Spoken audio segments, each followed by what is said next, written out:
Why am I already blanking on her fucking Jade. No, I'm talking about at Oh, Trish. Yes, Trish. You know what sucks too is that the thing about Tiffany is athletic and she's moderately good looking, I suppose. She ain't my cup of tea. I'm sorry, she's got like a fucking square face and she's wearing 15 pounds of makeup. Like, I can't call you pretty if nothing on your face looks remotely real. But you know, it's she has no charisma. She's just loud, but she has no charisma. That's the thing. She is not charismatic. She's not even over. That's the thing about Tiffany. Tiffany is not over. Her motto is over. About, bro? There is a difference, Snug. There's a difference between you being over and your motto being over. Like, R-Truth was not over for years. Shouting "What's up" was over. What's up? Like, you know, Jey Uso isn't over because he's just geek. No, Jay is over. Is over. No, that's the thing. Jay's a different story. Jay's over because people begged for him to get the ball. They wanted that. Tiffany Stratton is literally, she's not charismatic at all. I'm sorry. She's just, and who am I? It's Tiffy time. And like, did you literally listen to the promo? I know we're gonna get into it, but the promo on fucking SmackDown. Yeah, that shit was boring, cringe, and just like it. She can't carry a promo. That whole entire segment was. I mean, yeah, we'll get into it. And she's the champion. She's supposed to be able to. She's the champion. She's supposed to be able to carry that shit. But yeah, just like Tommy said, and this is for all of you. I'm sorry, she's fucking ass. You do that so well, dude. It's like, I don't care if it's you. I don't care if it's you. You will both know that the WWE universe runs on TV time. Like, no, shut the fuck up. I love the part where she's trying to get people excited for all women's pay-per-view, and she's just like, and they said that because she got to pick her champion challenger, I get to as well. So you can believe that we're gonna have an amazing night of women's wrestling. Looks around for affirmation for the crowd to start cheering. I'm clipping that. Like, I'm sorry. Clip this. I'm Tiffany, clipping that. Clip this. Tiffany Stratton sucks. Nah, I'm not clipping that. Just the part before that. She's fucking cheeks, man. She's cheeks. She's better than Naomi. But she wishes. She's not. I think we're ready. I'm ready if you are. All right, let's do this. Tommy, say your line. Happy 4th of July weekend, everybody. Welcome back to the Snug Wrestling Podcast. A little late on the SmackDown review because we had to hang out with our family, man. It was 4th of July. Wasn't going to watch SmackDown on the day of, but I watched it a couple days after. And we're back to 2 hours, which was lovely. The fucking show went really, really quick when I watched it earlier this morning, Sunday morning. It was a lovely thing. We're going to go over it with the Snug crew. They're going to help me. They're here with me to go over SmackDown. What's going on, fellas? How was your guys' weekend? Biggie. Going pretty good. Sidebar, we're not live on TikTok right now. Those motherfuckers suspended us again. Are you serious? Bro. I'm dead serious. Why? How? For what? I have no idea. I'm going to have to look into it after this. But as I was setting up the live, they said that it was suspended. So I don't know. Maybe we said something on there on Monday that we weren't supposed to. Because I don't know why else we would get suspended. But we're live everywhere else except TikTok again. Yay. Because TikTok loves to be a bitch. After we lost, well, that's not going to help us get it back. No, just say this to hate us. But like literally, after like a month almost and change of waiting. Yeah, we finally got it back. Yeah. Wow.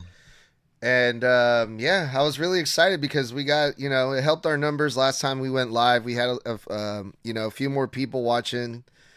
But hey, it is what it is. I got to look into it. Last time it was just like a technical issue, but this time it said we got suspended. So I wonder what it was. Maybe, I don't know. Maybe I got dinged for bullying Mr. Blood too much or something. I don't know. Oh, please. Um, Well, let's get into SmackDown. yeah, let's do it, guys, because it started off with Solo Sikoa, the new United States champion, and this whole entire show pretty much revolved around the new bloodline. It's not called the bloodline. It's Solo Sikoa's new faction, and it started with Solo Sikoa. It ended with Solo Sikoa. So the United States champion is being presented as like the main or one of the main things that's going on in SmackDown. And I thought that was lovely because Solo Sikoa pulled up to the parking lot, gets jumped by Jacob Fatu, and that's how the SmackDown show starts. And that's a fun way to start the show, seeing the new champion get beat up by Jacob Fatu, and we're off to the races. We go to the ring where we see Cody Rhodes. But first, before we get into the opening segment, what were you guys' thoughts about just Solo Sikoa, his whole involvement in this whole entire show? Let's start off with that, Mr. Blood. Thoughts on that?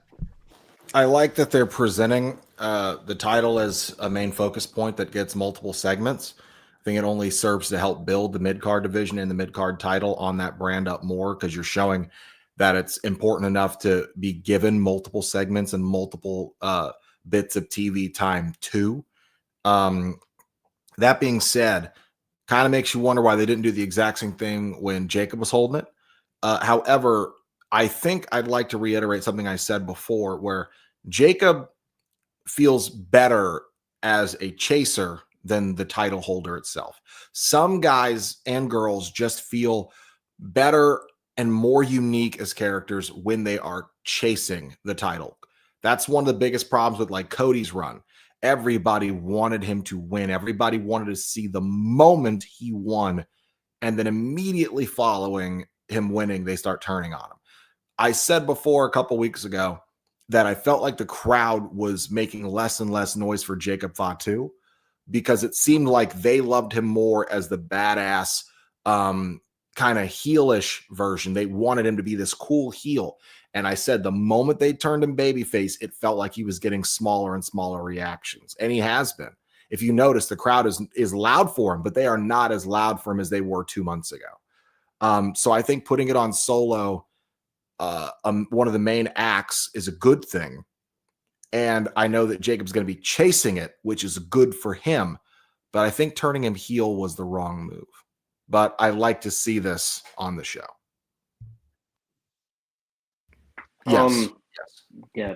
Not a lot of thoughts. Blood really covered some of it, but I like how they're doing this because I feel like it's a way to have Jimmy and Jacob have more like of a relationship, if you would, because they had a tag match earlier in the night, but we'll get to that. Yeah, I just like how they're doing this so they can put Jacob and Jimmy together, but no, don't put them as like an official tag team. Just have them team for a while. Yeah, completely agree with what the guy said on this. One of the biggest examples of somebody who's way better as a chaser is, as much as I love him, L.A. Knight. Like, I love that even when he was champion, it was a good reign, but he is way better as a chaser than he is a champion. As much as I hate to say it, he is. Now, with the whole Solo Sikoa thing, I do love the fact that this entire SmackDown did kind of revolve around him, down to the first video that we saw. The first footage that we saw was Solo saying, "Let's go celebrate." Then all of a sudden, here comes Jacob Fatu to smash through the entirety of that group on his own. Yeah, by the way, can we talk about that? We didn't get a decent celebration for Solo Sikoa, already the greatest U.S. champion of all time. Like, not even 1 second. He didn't even step foot in the arena. He gets jumped right away by Jacob Fatu. I mean, I love Jacob Fatu, but Solo he didn't get no pyro. He didn't get no like balloons or confetti. Like, what are we doing here? It's the greatest U.S. champion of all time, y'all. But hey, maybe next week. But yeah, Jacob Fatu, he doesn't need the title. Even with the title, without the title, I think Jacob Fatu is still over. Solo Sikoa needs the title more. And I like what's happening here. And we're going to talk about them more later on because, like we said already, this whole entire SmackDown revolved around Jacob, Jimmy, Solo, Talatanga, and the other Tonga, and the Tongas, and all these Tongas all over SmackDown. But you guys, even better news, DM Hunk, Drew McIntyre, is also back. And he got into Cody Rhodes and Randy Orton's opening segment. Cody Rhodes started off in the ring, cutting a promo about how he won the King of the Ring, how he's gone from WrestleMania to King of the Ring, and now he's going to SummerSlam. He compared himself to Austin, Triple H, Booker T, Bret Hart, former King of the Ring winners. And then Randy Orton interrupted Cody, and Randy Orton pretty much, he was like, hey, you know what? You got me. You know, I said I wasn't going to hesitate. I said I was going to pull the trigger on you at King of the Ring, and I didn't.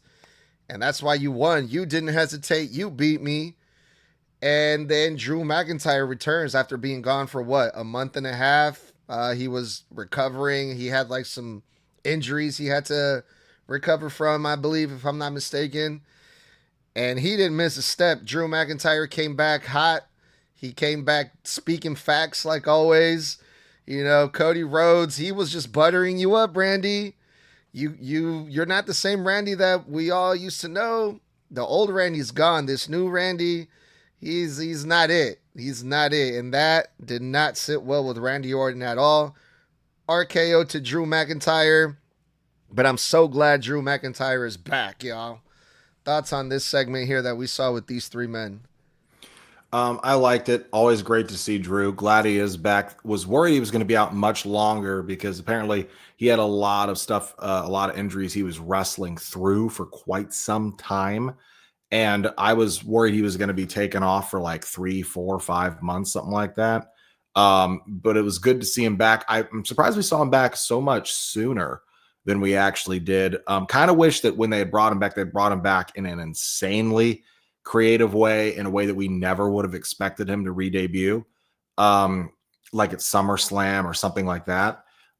Maybe interfering in the match with Punk and, you know, whatever Seth is going to do. But as far as it's concerned, good to have him back. I thought this segment was good. It was fine. I like that Randy acknowledged, he's like, yeah, man, I did hesitate. Kind of him basically saying, look, maybe I'm going soft is kind of what he's hinting at, you know, and he didn't realize, like, I hesitated, but you didn't. And notice that Randy said, and I'm going to be thinking about that for a while. Don't you think I won't be? I'll forget about that. Randy made sure Cody knew that, hey, you didn't hesitate, but because you didn't hesitate, don't think I'm just going to forget about that part. So that's, to me, is an Easter egg towards a heel turn on Randy's part. But as far as it's concerned, you know, Drew did a really cool call out on Randy. He's just like, and you know, the last time you were running roughshod and you were, you know, terrorizing people and this and that, I'm the one who had to come in and stop you. And because when the last time Randy was like a mega heel and Drew was still a face, Drew's the one who basically Claymore kicked some sense into Randy. So I like that the tables have kind of turned, and I like that, you know, you'd think Drew would learn by now. Don't turn your back on Randy Orton. Don't ever turn your back on Randy Orton, because he ate an RKO for his troubles. But what really sold to me this segment was Cody's face. He's seen Randy RKO people a million times. Hell, the Cody Cutter is basically an RKO. But it was the way that Randy RKO'd him without a word and then just rolled out of the ring with malice and just walked up the ramp. And literally, Cody stares blank-faced and kind of horrified at Drew just lying unconscious there, and he's like he couldn't believe that Randy had just done that so close to him. And I think Cody realized, shit, he could have done that to me because I was just as close. So I like that part right there. I think that doubt of his relationship between him and Randy is starting to seep in. Yeah, that's a major rule. You know how you're never supposed to headbutt a Samoan? Yeah, that's Randy's rule. Don't turn your back on him, or else you will get RKO'd. I wasn't expecting Drew to come back, but thanks to spoilers that I actually accidentally saw, I knew that he was back, so that ruined the moment for me. But yeah, I'm surprised he wasn't out longer. I'm surprised that he came back in this way, and we're getting a match at a glorified house show with him and Randy, and just I thought Randy was gonna RKO Cody right there, but then Drew's music hit. I didn't know when anything was happening. I thought Randy was gonna RKO Cody right there, and then as he was. But anyways, basically everything Blood said. Not a lot of thoughts about this once again. Yeah. This is a different Cody. I can absolutely tell. This is not the same Cody that we saw at WrestleMania. It's just not. This time, I feel like he's not going to hesitate at SummerSlam. This time, he will pull that trigger and practically do whatever it takes to take down Cena. So, at this rate, it's just, this is not the same Cody Rhodes. It's just not. And I love that. I really do. Because it's going to take somebody like Randy Orton and what happened at Night of Champions to finally get into his head that you can't hesitate this time against John Cena. This is probably your last shot against John Cena. You cannot hesitate this time. And I think he's learned that now.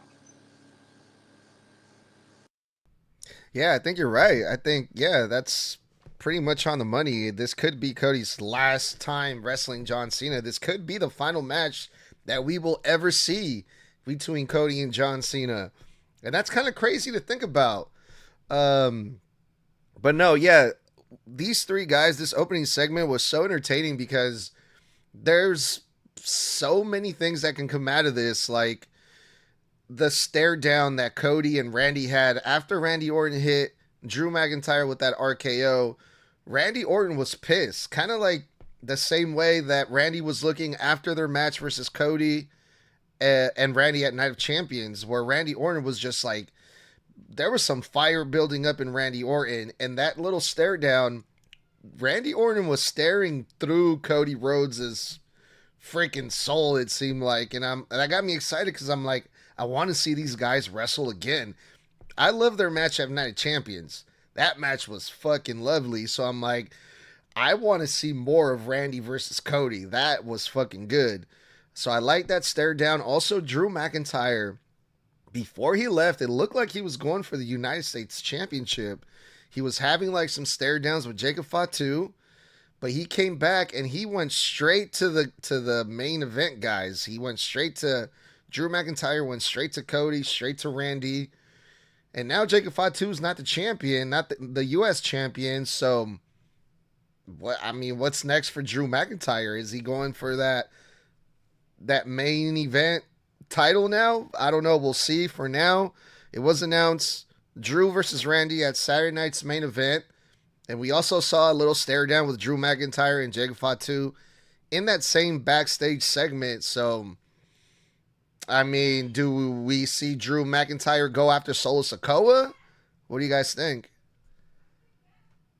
I highly doubt it. They had Drew kind of in the mid card for quite a bit of the beginning of this year and into last year. And I seriously doubt that they mean to relegate and keep him there. I think when they moved him over to SmackDown, he was in the mid card because they weren't sure what to do with him. And the mid card was kind of strong with how hot Jacob Fatu was at the time, and Damian coming over, Braun Strowman was still there, and it felt like the right place to put him. But since he's blown off his feud with Damian Priest, I don't think he should be in the mid card because, in my opinion, Damian Priest and Drew are both main event guys. So if you're only going to put him in the mid card to service building up the other guys in the mid card, it's at the expense of them and the stories they could be telling with the talent that are their caliber, in my opinion. So I do not think, and by the way, in my opinion, Solo has been in the main event circle before when he first formed the Bloodline 2.0, but he's not a main event talent. So as far as I'm concerned, Drew has no business going for the U.S. title unless someone with a bigger name goes for it as well, which would then relegate him to chase it. But Solo's no challenge for him. Yeah, plus Solo looks like he's got his hands full with everything else going on with him, so it doesn't really make sense to throw Drew McIntyre in that mix right now. So, yeah, let's put Drew McIntyre with the Codys and the Randys and, you know, the main event guys. So it's good to see Drew McIntyre back. I'm really pumped for that. Well, besides Solo Sikoa and Drew McIntyre being back, most of the matches on this show were tag team matches in some shape or way or form. The first tag team match, it was a three-way tag team match. Alexa Bliss, Charlotte Flair versus the Secret Hervis. It's a weird name. I can never say that right. Versus Michin and B-Fab, the winners. This was a qualifying match to see who would go and advance to Evolution to challenge for the tag team titles. And this was a match that me and Mr. Blood already talked about on Thursday because it was spoiled for us. And it was Charlotte Flair and Alexa Bliss. This odd couple that got put together.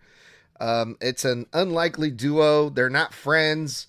But Alexa Bliss's idea is to, since Charlotte Flair hasn't been in the spotlight as of late, Alexa Bliss is trying to give Charlotte the opportunity to step back into that spotlight by getting tag team gold. The match wasn't bad. The only complaint about this match is that one of the girls from the Secret Hervis did a Canadian Destroyer, and since Penta has been in the WWE, that's been Penta's finisher. No one else has been doing Canadian Destroyers, at least not that I know of, since Penta's been in the WWE. But this girl did it in this match. It wasn't even a finish. She didn't get a pin out of it, and it's just like, what are we doing here? But other than that, I like the finish of the match. The right team won, even though I got the results was spoiled for me. Charlotte Flair hitting the moonsault, getting distracted by Chelsea Green. Alexa Bliss getting the pin instead of Charlotte, kind of saying, hey, you're in the spotlight, but I'm going to take the spotlight from you tonight. So there's a little tension there, but it's like a little competitiveness within Alexa Bliss and Charlotte Flair, which I think is going to make a great tag team. But what do you guys think about this? Well, it's not that so much that Alexa stole the spotlight back from Charlotte so much as Charlotte didn't realize she accidentally tagged Alexa in. Because when she patted her on the head when she was on the ropes, she patted her on the head twice while she went to the top rope to hit her her move off the rope. She didn't realize that was considered a legal tag. So without thinking about it, she tagged her in and then tried to clear the ring. And then while her back was turned, you hit the Twisted Bliss and the pin gets taken. And then, you know, at the end of it, Charlotte's just like, it's all yours. You know what? Fine. Go ahead. Take it. Whatever. And trying to, you know, force herself to play nice. I also like at the end where Charlotte came up and gave her this hug, this really energetic hug, and then automatically shoved her off like, wait a second, what the hell am I doing? Kind of like she was trying to fight the urge to actually enjoy working with Alexa.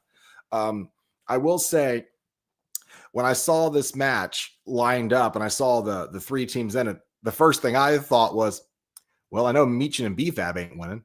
And I was like, really, this was just a question of, okay, well, is it Meechin and B-Fab, or is it the Secret Harvest that's going to eat the pin? Because it's one of those four girls. I just knew it. Sure as hell no, they ain't pinning Alexa, and ain't fucking no way they're pinning Charlotte Flair on a Friday Night SmackDown. So I was like, okay, so which one of you poor bastards is doing the 310? So as far as it was concerned, I thought the match was fine. As far as the Canadian Destroyer is concerned, I think that it just depends on who's using the move to where it's considered effective or not.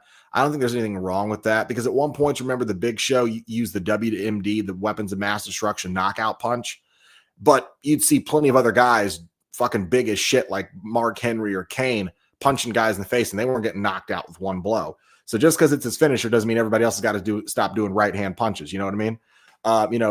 Like Charlotte Flair uses a big boot as a signature. Plenty of other people still do big boots. So I think it just depends on, well, maybe Penta just has a little extra flourish, or it's more powerful because he's a bigger guy when he does it.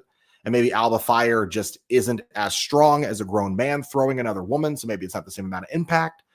But that being said, I like this. I like the fact that you have two women who are I think we spoke about this on Thursday, Snug, on the live. Charlotte and Alexa have the most title reigns of any active woman currently on the roster of WWE. Charlotte's at 14 or 15, and Alexa's at like 7 or 8 world titles. So those two hold more than anybody else. To see two basically main eventers here, main event level talent here as a team, I love it, because it always gives me that 2-man power trip vibe, that the mega powers vibe. Two main eventers working together. So I'm here for it. I love it. Can't wait to see what happens. I do think that the right person, the right team won in this, but at the same time, I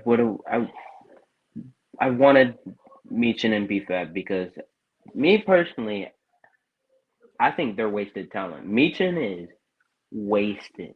B-Fab, she needs some work, but she's getting there.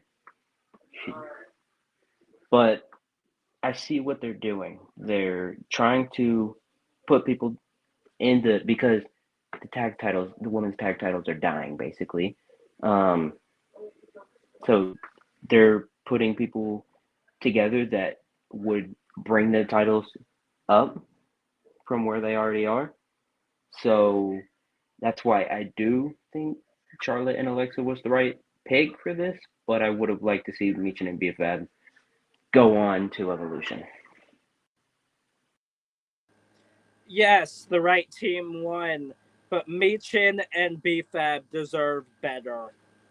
Come on. They're becoming Finn Balor at this point. They're on a massive losing streak. They deserve better than this. Although, like I said, the best team did win on this. The right team did. But it does feel extremely weird watching Charlotte Flair, of all people, go after anything except the women's world title. It just feels so weird not seeing her go after a world title. Yeah, and I think a big part of the reason that they went with Alexa Bliss and Charlotte Flair too is just because of the star power. They want to get as many known names for this PLE at Evolution, which we'll get into more later on. So I think that's a big reason for that. But yeah, Charlotte Flair, has she ever won the women's tag team titles? I'm not sure. No, never, right? So yeah, that is weird. She literally, since being in on the main roster, has only held the both world titles, so SmackDown and Raw's, when they were still the colorful Divas. belts, and the Divas. Yes, I hadn't gotten there yet. Toxic, thank you. But she has never held the women's IC nor the women's United States titles either, because they weren't invented yet. So I don't hate Charlotte being my favorite. Everybody knows that. No one loves Charlotte Flair in this chat more than me. I think that having her go for mid-card gold only helps to boost up those divisions. You've got it. She's at that point in her career, as is Alexa, where you need to use their star power to boost other divisions, to make people pay attention to other divisions. So if you put someone like her in an IC or a United States or a tag title division, people, whether they love or hate her, are going to pay attention because they're going to want to see if Charlotte wins lol. So I think that's a big thing. And Alexa's always been popular. So sticking her there too only helps the women's tag team division, in my personal opinion. I think it's a smart move. It's exactly why they stuck Becky with the IC title. It makes sense. Main eventers boosting the mid card. Yeah, and also it's a nice change, like how Tommy said. Like, it's weird to see Charlotte go for something else other than the main title, because we've seen, we've read, we've heard all the, hey, oh, Charlotte, she comes back and she gets another title run and blah blah blah. So now they, what are they going to say? She's never gone for the tag team belt, so hey, why not, right? All right, so we go from 1 3-way tag team match to a 8-man tag team match, and this is the men's tag team division. And as much as I like to nitpick about the tag team division, this is starting to get over with me. The action was decent, because it was like one guy from each tag team versus the White Six. We got Uncle Howdy in this 8-man tag match, so that was cool. We don't really get to see him wrestle a whole lot. And they're building up the White Six into this really strong tag team, right? Or faction.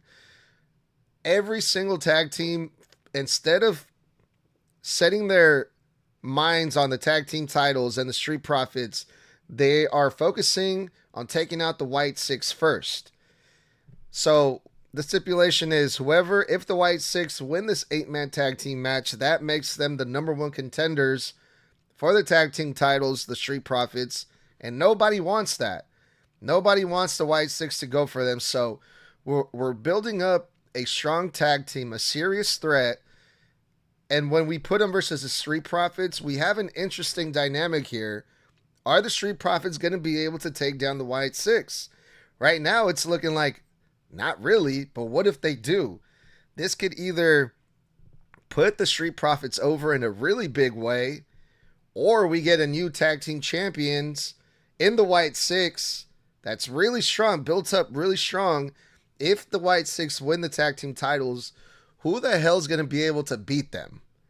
So I'm getting more and more interested the more I talk about it when it comes to this whole tag team division and what they're doing with this. I will say that as far as concerned, I think I liked how the match dynamic was. Yeah, it was like one of each of us is going to team up to go up against this one team on their own. So a bunch of us who aren't cohesive with each other at all versus a team that is nothing but cohesion. I like at the end that Gargano basically just wimps out in the face of Eric Rowan like, hell no, and screws over, I believe it was Alex Shelley, and Chris Sabin. And Chris Sabin just gets that fucking face palm vice grip choke slam and 1, 2, 3, you're out of here. And Eric Rowan looked great in this match, as he always does. Eric always so deceptively athletic for his size. And I love seeing him actually get, the shine and the pin. So for me, I think when it comes down to this, to me, the Street Profits are what the New Day were in their prime, like prime late 2010s freaking New Day, like unstoppable, the most athletic on the show, the craziest tag matches, and just nothing but charisma, pouring out of every crevice in their bodies. That's the Street Profits. So the fact that no one wants to verse Wyatt Six makes sense. What are you going to do? It's a super faction. Most tag teams are 2 people. What are you going to do up against, 5? So, what the hell are you going to do? So essentially out of the 5 of them, there's 2 teams that are already makeshift and you can interchange them at any point, and then you still have Nikki Cross. So I wouldn't want to go up against him either because just when I'm about to win, there's Nikki Cross screaming in my face off the turnbuckle or the top rope. And then bam, I'm done. But I like where this is going. I haven't decided yet if I want the Street Profits to lose them to Wyatt Six, because I think the Street Profits need to hold them a little longer, because they waited so long to get them. And I feel like if the Wyatt Six gets them, I don't know why, and forgive me for saying this because I love the Wyatt Six and I love Bray Wyatt's memory. I feel like if they hold them, they start to get stale, because we run the same problem we did when you put the world title on the Fiend. You can't beat him without him getting made to look weak. That's the problem. I said this, what was it, 2 weeks ago, a week ago? I don't know, but whenever there was a SmackDown in Saudi and blood was fashionably late, no offense, but I said I think this leads into something. No matter who wins next week during or between the Wyatts and the Street Profits in the title match, because the Wyatts won this, and they won the 8-man. I think this leads into one massive ladder match. Literally every single team, yes, Snug, your favorite. Your favorite. You love multi-man matches. Anyways, you have every team, including the Garzas, even though they are the AAA tag team champions, and you throw in Rey Fenix and Andrade because they are I'm pretty sure they're confirmed like a new tag team. But like I said, I think this leads into one massive ladder match at SummerSlam, and I'm excited to see where this goes. I do not blame Gargano for jumping off that apron. I really don't, because Eric Rowan's fucking terrifying. Like, even just looking at him, he is full-blown terrifying. What I have noticed, and Snug, you did bring up good old Uncle Howdy, the last couple of weeks, they have been subtly bringing up old Bray Wyatt stuff.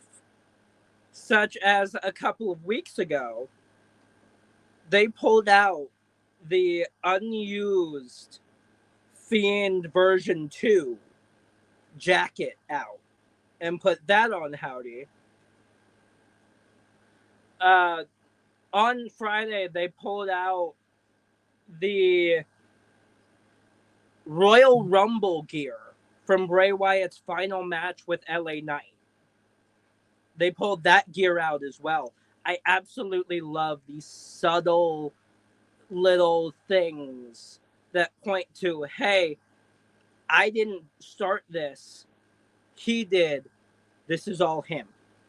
I absolutely love the subtle little things like that. But this match, I will say, I don't think it was match of the night. I do not think that this was match of the night. But hey, it was a good match.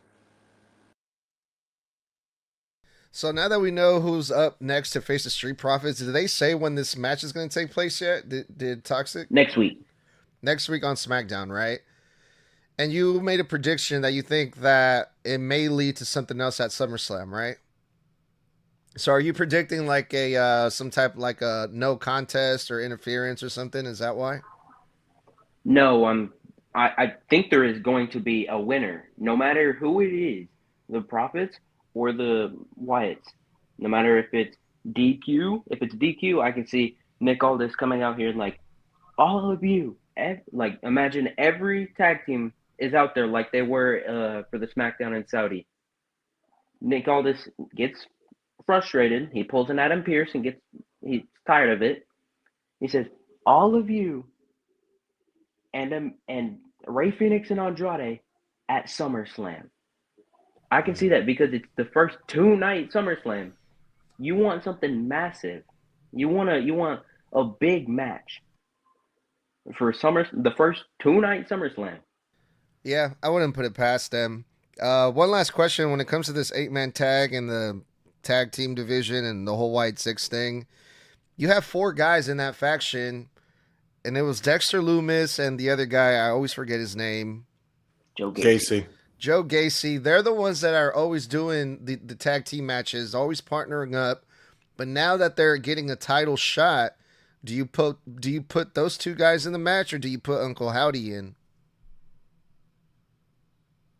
I think you got to go with who's the most well-oiled, most cohesive. Like the thing, like I said before, is that there's basically essentially 2 tag teams inside of this one faction, and you can honestly combination or do a combo of any of these 2 men or of these 4 men into any group of 2. Uncle Howdy could be, but I feel like they save Uncle Howdy for very specific occasions. So I feel like you've got to pick. Do you want your 2 big guys, Loomis and Rowan? Do you want Gacy, who's the fast, kind of high-flying, spry one, mixed with Loomis, who he already works so well with? Or, you got to decide. And that's the thing. It's going to come down to, because I'm pretty sure it's going to go under Freebird rules. If the Wyatt Six win those belts, it's the Freebird rules. Now, if you don't know what the Freebird rules are, the Freebird rule is when a tag team, which is 2 men, and that's inside of a stable, win the titles. However, any combination of those 3 men are allowed to defend the titles. It's called the Freebird rule. So, because the old Freebird tag team. Same. That's why whenever the New Day were wrestling, sometimes you'd see Woods and Xavier. Sometimes you'd see Xavier and Big E, or yada, yada, yada. Same thing. I think it doesn't matter which 2 of them are in this match, so long as if they win, any one of those 4 men can defend them. Yeah, very possible too. So we'll see what happens with that. Let's go on to the next segment, y'all. Mr. Blood's favorite, Tiffany Stratton, made a big announcement. Now, I got to be honest with you guys. I'm going to need your help with this one because I was just not really looking forward to this segment. So I was kind of in and out of this one. But from what I understood was that, like Io Sky, Tiffany Stratton was given the option to choose whoever she wants to face to defend at Evolution, to defend the title at Evolution versus anyone she wanted. And Jade Cargill came out. I'm not sure why she was out there. I mean, Jade Cargill already has a guaranteed title shot at SummerSlam, but for some reason, Jade Cargill was out there. I thought, is she trying to call her shot for Evolution? Like, she can't wait until SummerSlam? Like, I don't know what's going on here, but whatever. Jade Cargill was there. Tiffany Stratton has a little surprise for everybody, and she's going to go with the legend to defend that Evolution, and it's Trish Stratus. Now, we all love Trish Stratus, right? She's great. She's a legend, blah, blah, blah. They just want to add they just want to add more top names to this Evolution PLE, get more attention on the product. I understand that. But am I the only one that's getting Goldberg vibes here? That's like, I haven't done jack shit in I don't know how long, but I'm going to get a title shot. And it was because apparently this goes back to Tiffany and Trish tag team together before or some shit. But I'm like, another match that, again, I feel like we don't need to see this. Do we? I'm going to tell you how little I give a shit about this match. This segment was edited on YouTube, where I watched it on Friday evening after I was nice and tipsy from a drink and a soak in my buddy's hot tub while we watched fireworks. So when I came home, should have been nothing but simple to just relax, watch the 3-minute clip on YouTube. I was so bored watching the 3-minute edited version of this actual segment that I was legitimately daydreaming and scrolling on the big bad toy store for the next thing I want to buy for my collection, and forgot I was watching the clip on YouTube. So I had to rewind and actually pay attention, and it was the longest 3 minutes of my weekend. I couldn't care less about this.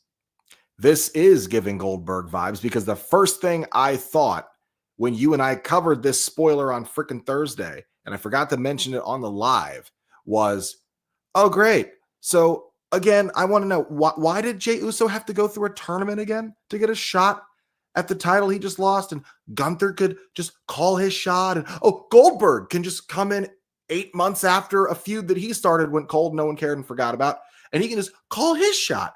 Oh, Tiffany can just decide who's next in line. Oh, Io can just decide to give it back to Rhea, even though we just saw her defend it against Rhea and fucking Bianca at WrestleMania instead of giving someone else new a shot. You know, gee, like, I don't know, Asuka.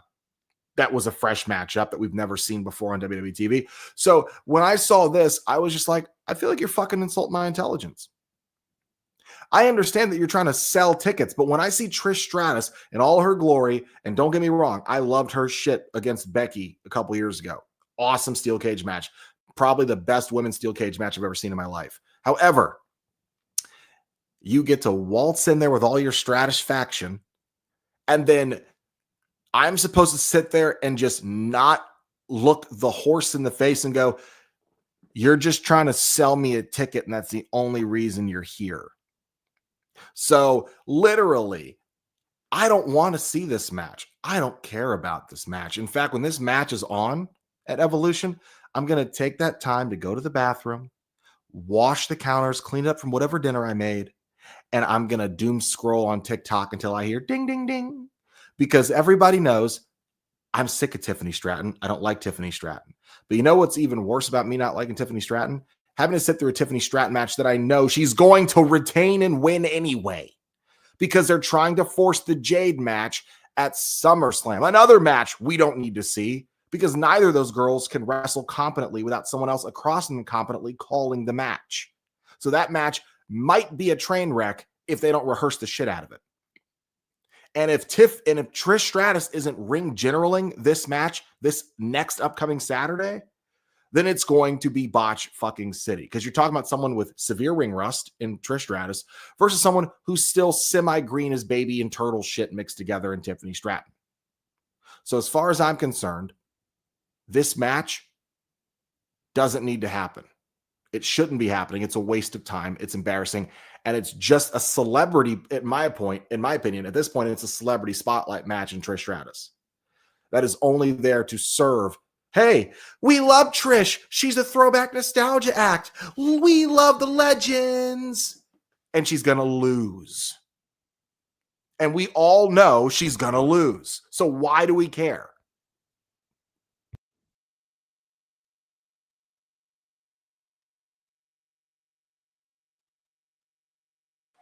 Yeah, blood. What I'm gonna save a little bit. I'm not gonna spoil my prediction for on Wednesday. Go listen to that when that comes out. But I'm gonna save it. Everything Blood said, I semi agree with. I want to see this match because to me, there's a lot of story, and not a lot, but there's some story in this match between the two. And then you get to thinking, oh, a nostalgia act. What if she wins? And I don't know, but I want to see this match. I don't know why. I just do.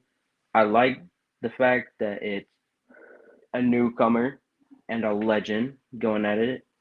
I know we've probably seen it a million times, but I'm kind of excited for this.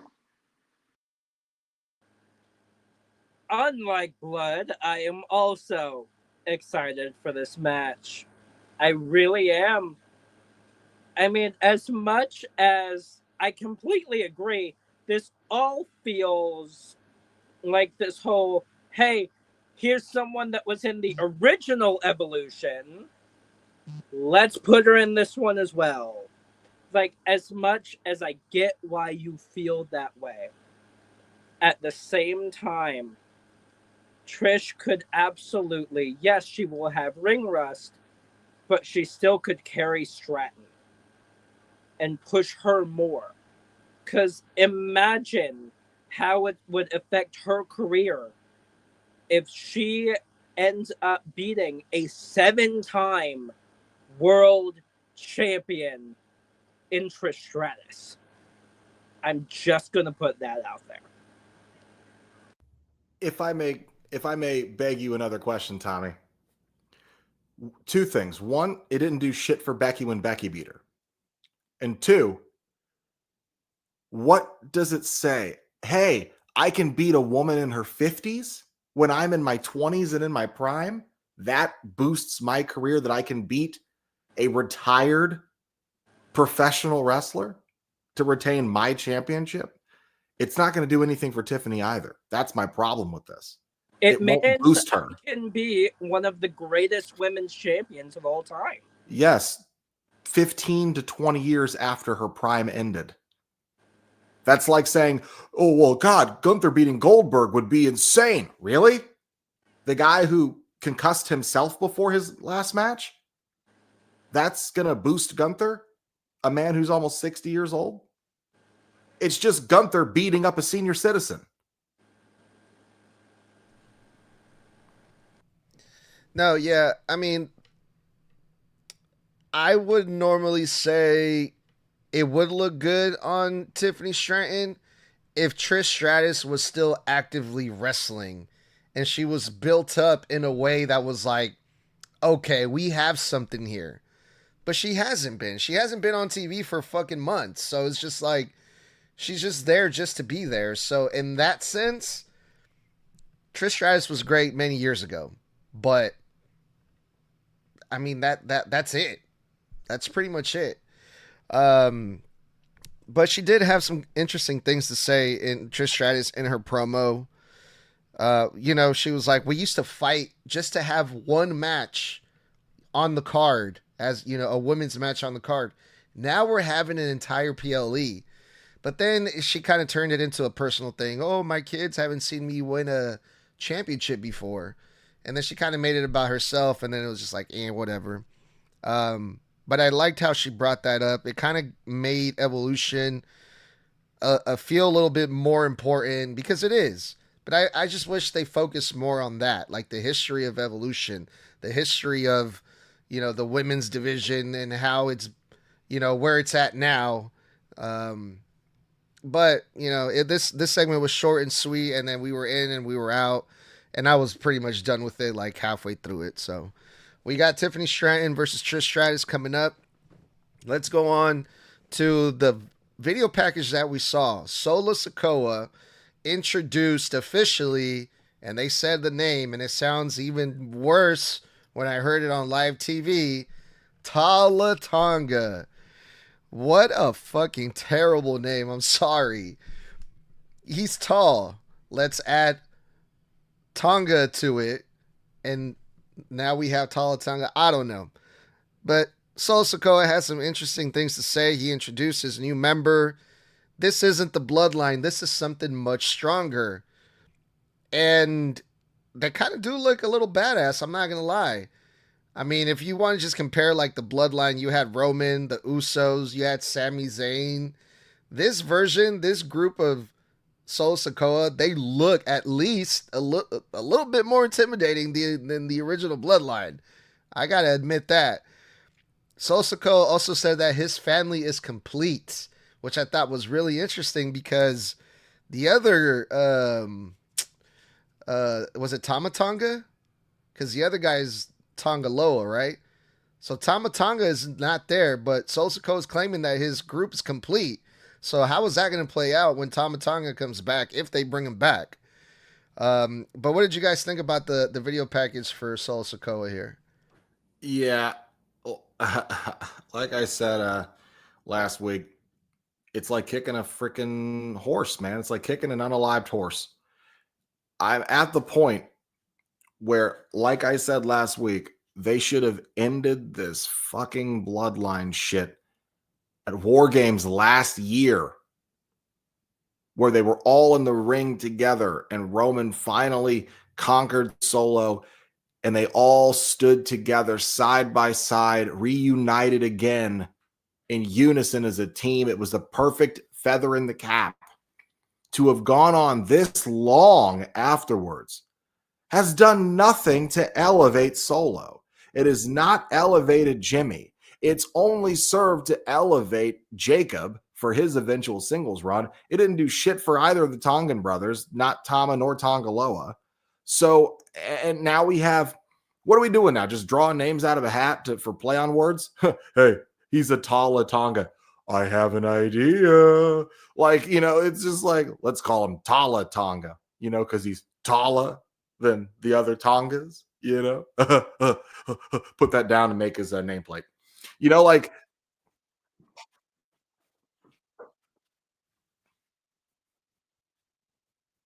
And one of the guys literally said, "Oh, I bet you they're gonna call him Talatanga." Are you fucking And kidding me? they fucking called him Bro, exactly what should have put money on that. Oh my god. Yeah, yeah, you know what that's called? It's called on the nose. Okay? Like, I'm sorry. I do not care. I never thought the day would come where I say I don't care about the bloodline story. I don't care anymore. For me, the bloodline story fully ended at War Games last year. To me, that was the conclusion. That's where it ended.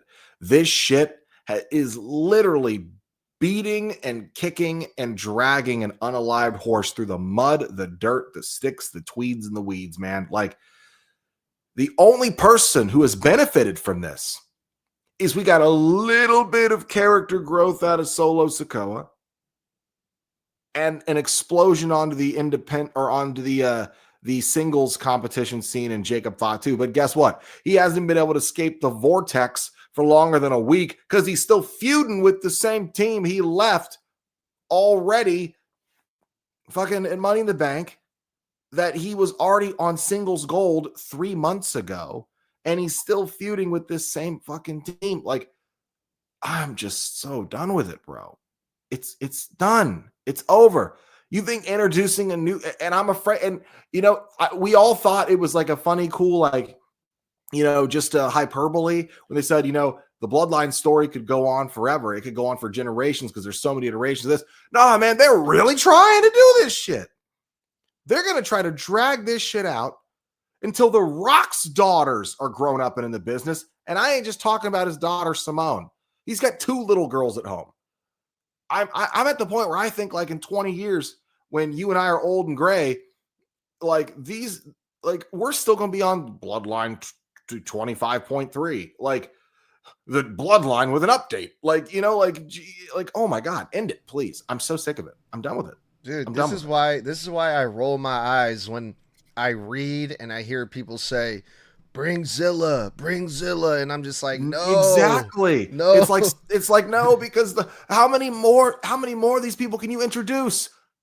Wait, what? You mean there's the Anawahi family, the Fatu family, and the Maivia family?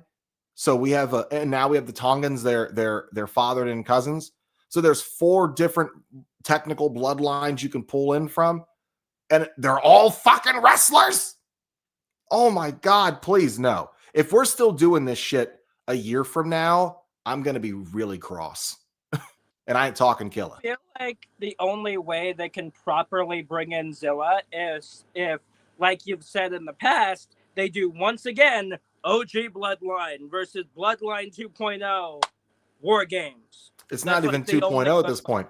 They'd have to bring Zilla in to side with Jacob and Jimmy. And now, because there's 4 fucking members, they're going to have to pick Jay out of his singles run to throw him over here to do the shit again. I'm like, didn't y'all just come and get Jimmy to help you a year ago? Like, stop recycling this shit. Pull the plug, please.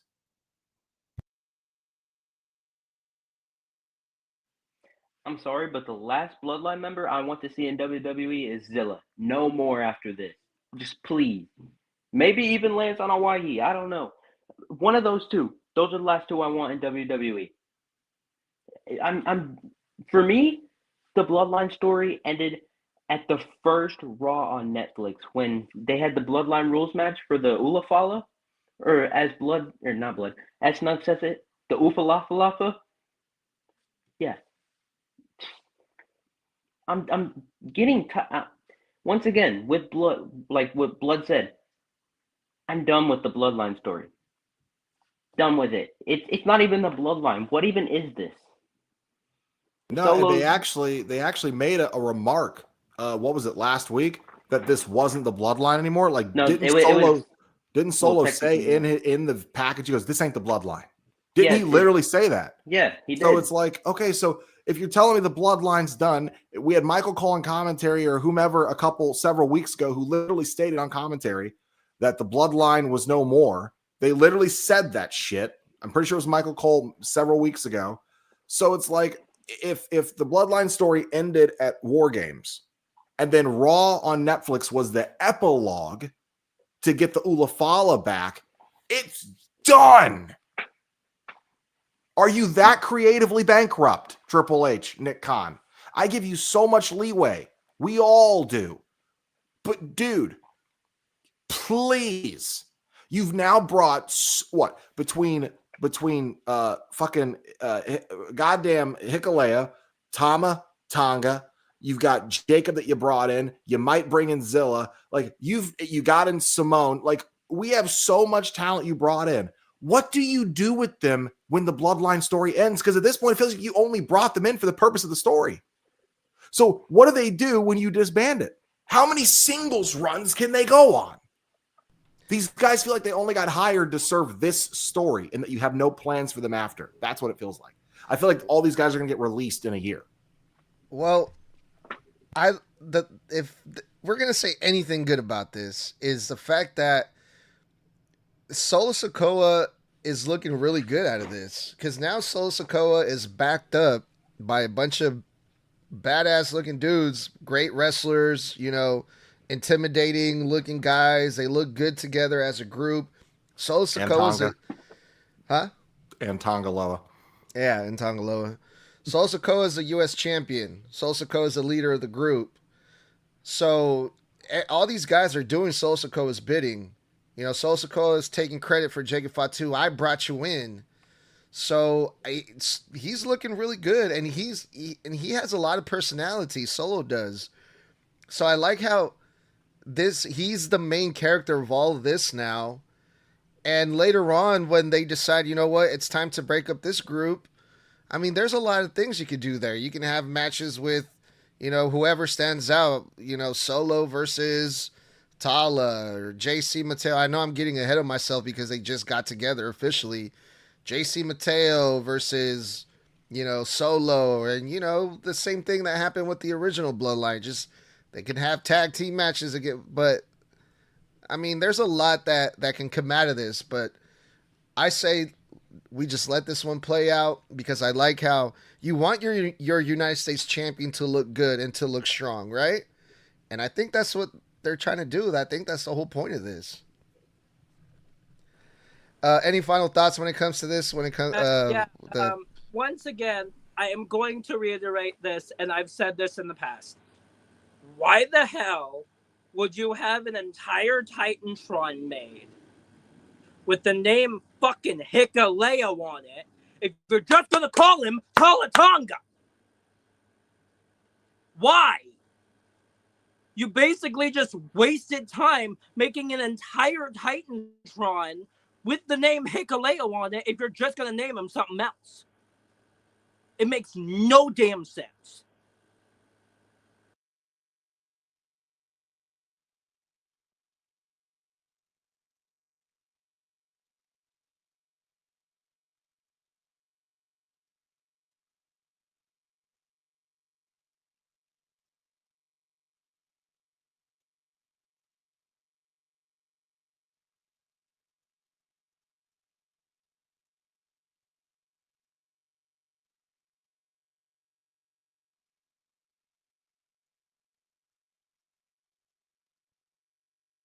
Actual in-ring performance, I didn't really see him wrestle in New Japan, but he's a big dude.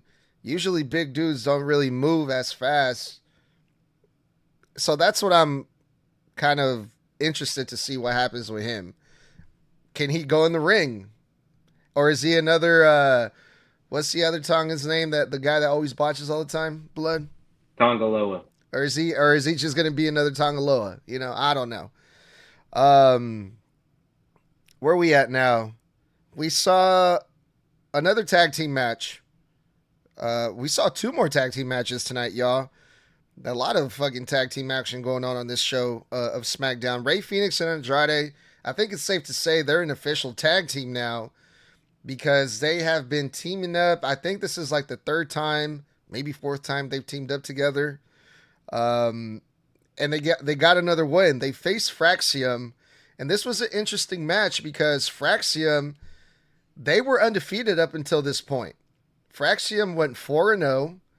They had a tag team title match, which, by the way, Fraxium didn't lose. It ended in a no contest. And they never got a rematch. Fraxium never got a rematch after that. And they faced Rey Fenix and Andrade, and they got their first L. So Rey Fenix and Andrade defeated a really good tag team on paper in Fraxium, and it looks like they're building up Rey Fenix and Andrade as a tag team. That's really interesting to me because Rey Fenix, he's known to be in one of the biggest tag teams in Lucha Libre, the Lucha Bros, with Penta. So I thought that was really interesting how they're building up Rey Fenix as a tag team competitor with Andrade.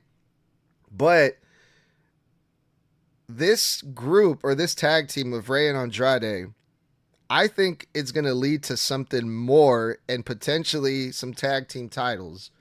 If you have the White Six as tag team champions, this is the team that comes to mind to me. Who could take down the White Six?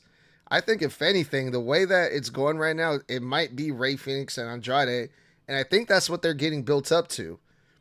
Would you guys be down to see Rey Fenix and Andrade versus the White Six? I would, but what did you guys think about this match between Fraxium and Phoenix and Andrade? I'm going to keep this short for time because we went a little overboard on the last segment. So my thoughts are this. Rey Fenix, I said this before, I'm not overly impressed with Rey Fenix because I've seen so many luchador and lucha libre in the last 2-3 years in WWE all get touted as like, oh, the next Rey Mysterio. Oh, they're so amazing. Oh, they're so this. Rey Fenix is incredibly talented. But when you have his brother introduced before him, and I've gotten so used to Penta just being this absolute explosive, person of charisma.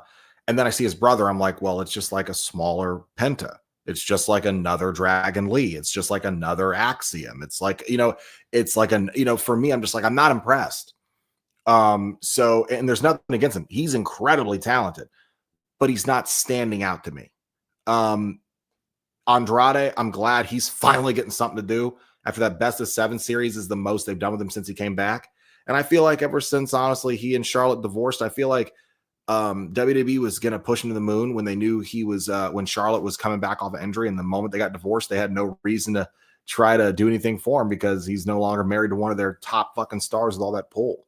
So it felt like he got cast to the wayside when that divorce came out. But yeah, these guys are great. I don't know if I feel like they need to take the titles off them, but I'd love to see the match. I don't know who asked this, but if the Whites beat the Street Profits, take the titles, who's gonna take them off of them because they're gonna be unstoppable? I agree with Snug. I think if the Wyatts take the tag titles next week, it's Rey Fenix and Andrade to stop the Wyatts. Because you have Andrade, I wouldn't say the powerhouse, but the powerhouse, high flyer, whatever you want to call him. And then you have Rey Fenix, the actual high flyer. I like them as a tag team. I think that's probably it's probably a mix of Fraxium, but you throw a little bit more in there. So yeah, I think I agree with Snug. Do you think who's to take out the Wyatts? It's Rey Fenix and Andrade. These two are surprisingly a really good tag team together. When they randomly put these two together, I was not expecting them to be as good as they are together. Because holy shit. I just was not expecting these two to be as good as they are. But, hey, they're great. They just truly are. Fraxium. They did great tonight. I can truly prove that. Or on Friday. My brain is all over the place. But they did absolutely phenomenal here. Especially going up against these two. Two that have shown themselves either in New Japan, in AEW, all of that, as powerhouses on their own. To truly go up against them when they're tagging together.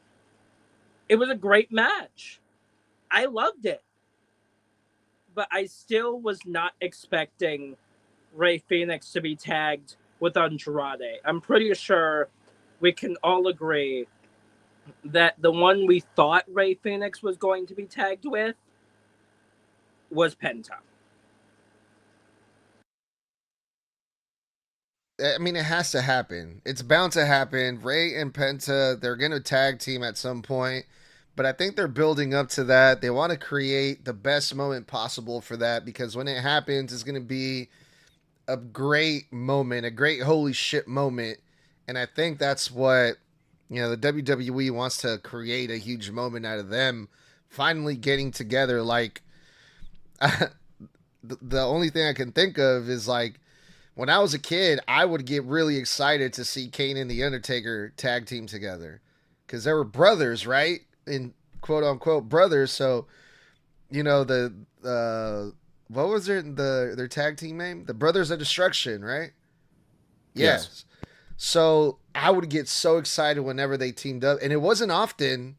They weren't always teaming up together, but when they did, it was so special. It was so great, and I think that's what they're gonna try to do with Ray and Penta.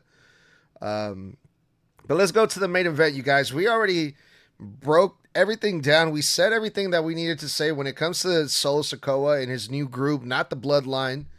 The only question is here, because they were in the beginning of the show, in the middle of the show, the main event, they were all over the show. Jacob Fatu and Jimmy Uso teaming up together versus Solo Sikoa and JC Mateo. Jacob and Jimmy won this match, as they should.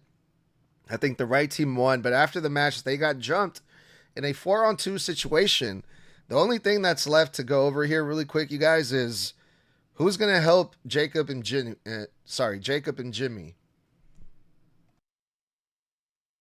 Again, for the sake of time, so we don't run over for a two-parter, I'm going to make this quick. I hope to God they don't try to pull Jay back into this bullshit, because leave him alone on his singles run. I feel like it's a huge disservice to the 2 years you spent building him as a singles competitor to keep dragging him back onto SmackDown for tag team bloodline bullshit. That being said, I was very aggravated at the end of this match. The wrong people won.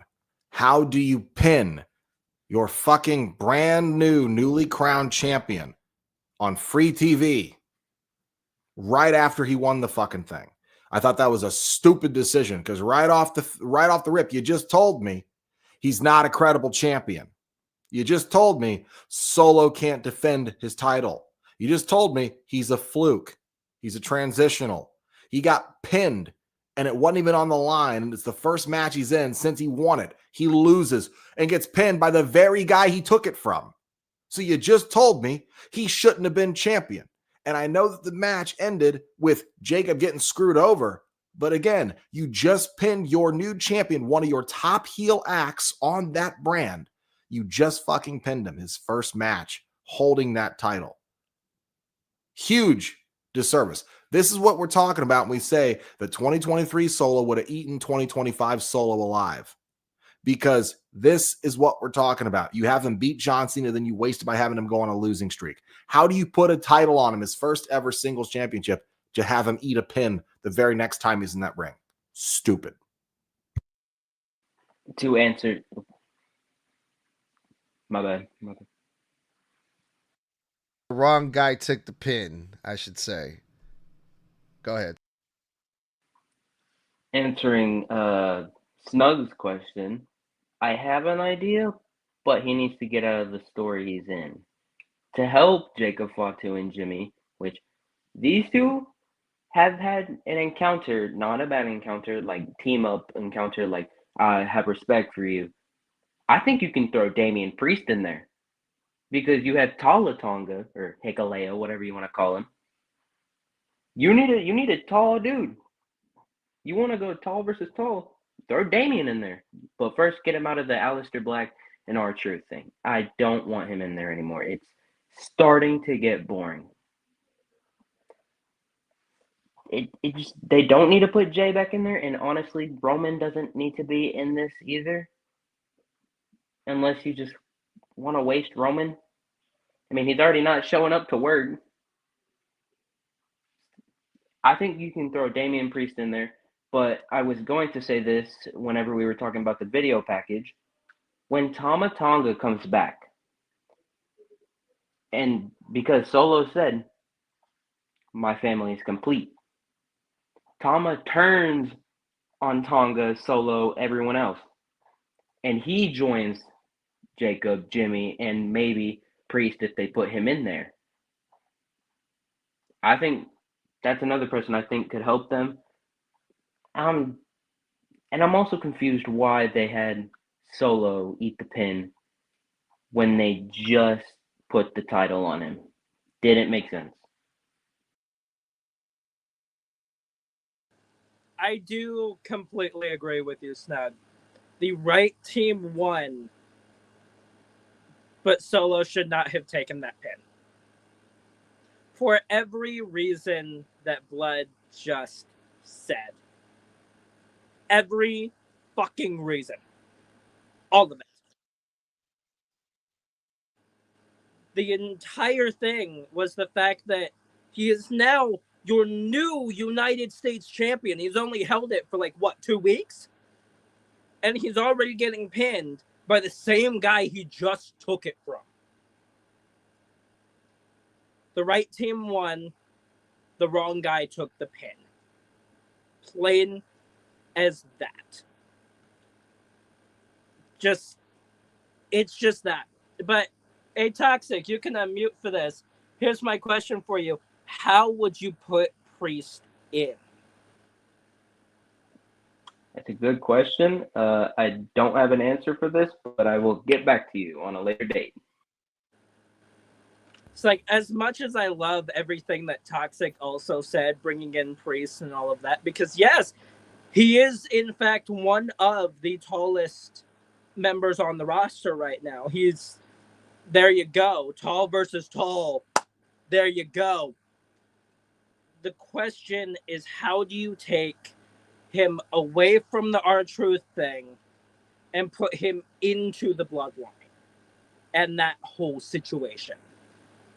Drop it. Just drop him from it like they drop midway through everything else. I mean, they've done it a million times. Why not do it here where it'll actually serve a better story? You have a point on that. You guys don't like the thing with Damian Priest, R-Truth, and Aleister Black? I think it's a waste of his time as a former world champion who was just vying for a United States title and just had a blood feud with Drew McIntyre. For him to give a shit about what R-Truth and freaking Aleister Black are doing, it's kind of the same shit they did to Drew after he lost his title. They just threw him into some mid-card bullshit. But that can lead to Damian Priest versus Aleister Black. I never asked for that shit. It's a great match. It'd be all right. It's just going to be how high can Aleister kick his foot? I think that's how you take Damian out of it.